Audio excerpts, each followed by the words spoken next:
तो व्यूअर्स, इस YouTube channel में आपका बहुत बहुत स्वागत है।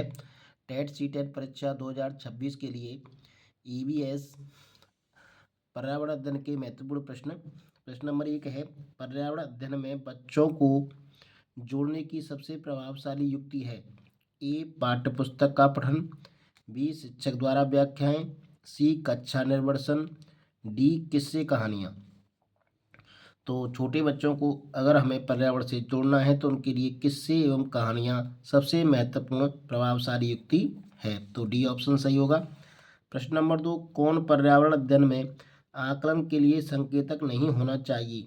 सहभागिता, याद करना, प्रश्न पूछना, न्याय और समानता के प्रश्नों। तो याद करना यह आकलन के लिए संकेतक नहीं होना चाहिए। प्रश्न नंबर 3, पर्यावरण अध्ययन की में शिक्षक के द्वारा बच्चों को स्वयं अपने का आकलन करने के लिए अवसर देना चाहिए। स्वतः आकलन है, सीखने के समान आकलन, सीखने का आकलन, सीखने के लिए आकलन, CCE। तो इसका सही उत्तर होगा सीखने के समान आकलन। स्वतः आकलन का मतलब सीखने के समान आकलन। प्रश्न नंबर 4, पर्यावरण अध्ययन का उद्देश्य नहीं है परिवेशीय मुद्दों पर जागरूकता का विकास करना। ये सही है। बच्चों को स्वयं अपने हाथ से कार्य करना और खोजने के लिए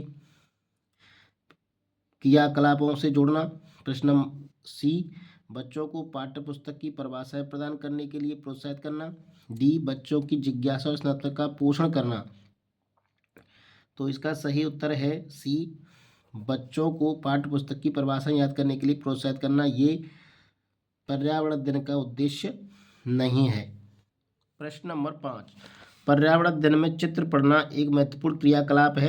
निम्नलिखित में से कौन सा से संकेतकों का बच्चों में आकलन चित्र पढ़ने के द्वारा हो सकता है? अवलोकन और अवलोकन, अभिव्यक्ति, विश्लेषण, प्रयोग करना।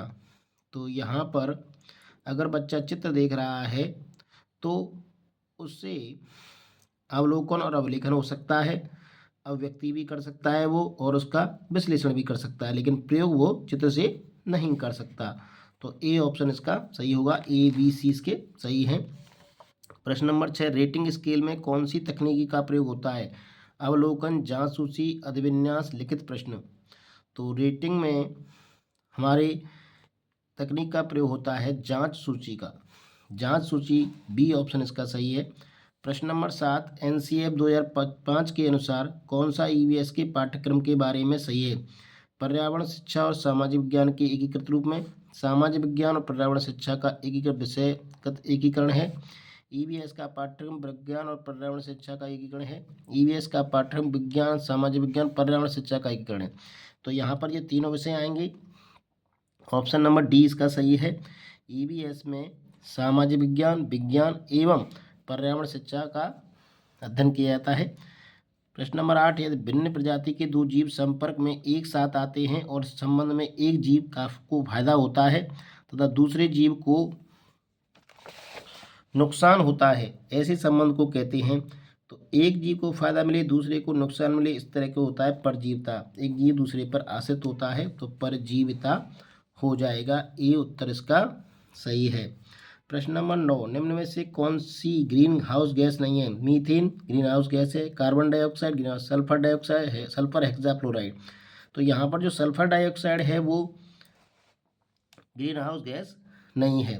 कार्बन डाइऑक्साइड जो गैस होती है उसका 60% भाग होता है ग्रीन हाउस गैसों के में। कितना होता है? 60%।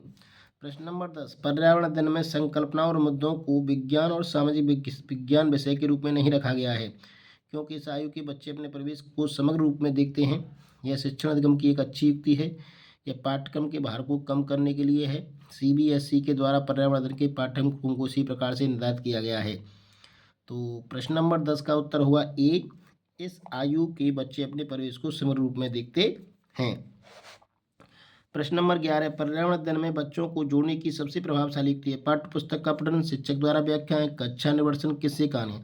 तो जैसा कि हमने बताया पूर्व में, किस्से कहानियाँ पर्यावरण अध्ययन में बच्चों को जोड़ने की सबसे प्रभावशाली युक्ति है। कौन पर्यावरण अध्ययन के संबंध में सही नहीं है? यह बाल केंद्रित अध्ययन है। पर्यावरण अध्ययन बच्चों को अपने परिवेश को खोजने का अवसर देता है। पर्यावरण अध्ययन वर्णनों और परिभाषाओं पर बल देता है। पर्यावरण अध्ययन की प्रकृति एकीकृत है। तो इसका सही उत्तर होगा हमारे पास सी ऑप्शन का सही होगा। पर्यावरण अध्ययन वर्णों और परिभाषाओं पर बल देता है, ये बात सही नहीं।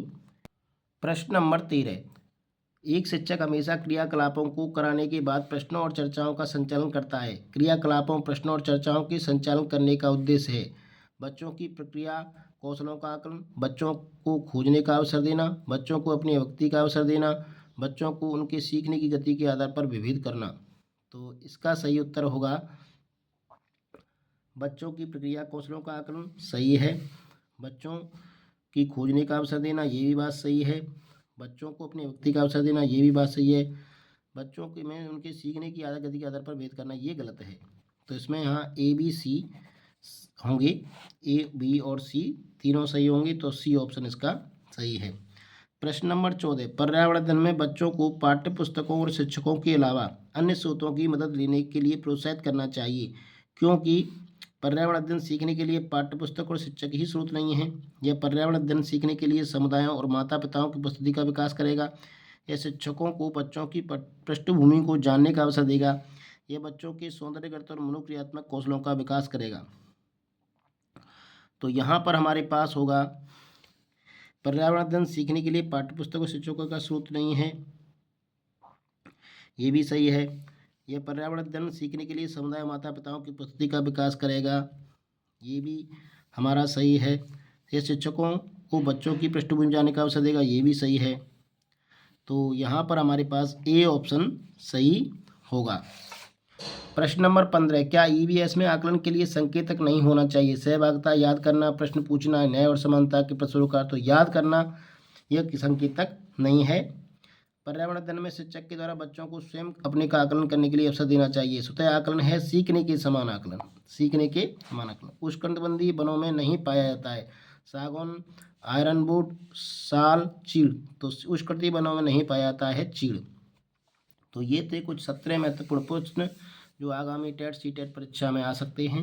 वीडियो अगर पसंद लगे तो लाइक जरूर करें, चैनल को शेयर एवं सब्सक्राइब भी कर लें। वीडियो देखने के लिए बहुत बहुत धन्यवाद।